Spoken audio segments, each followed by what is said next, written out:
ছেলেটা তোমাকে একবার দেখেছিল। ছেলেটা তখন বিখ্যাত এক কবি। হঠাৎ বিকেলে বোরখা সরালে যেই কবি অভিভূত দাঁড়িয়ে পড়ল রাস্তায়। তরুণ কবির দাঁড়িয়ে থাকাই ভালো। তরুণ কবির দু চোখে সিন্ধু প্রদেশ এখনো দাঁড়িয়ে।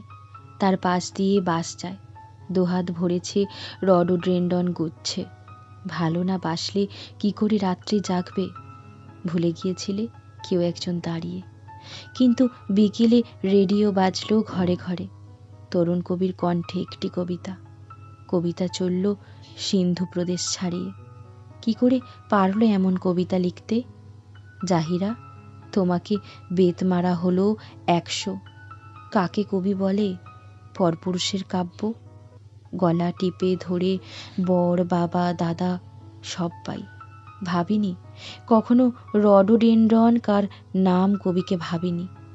এখন তাহলে ভাববো। কোন কবিরা দেশে দেশে আজও পড়ছে।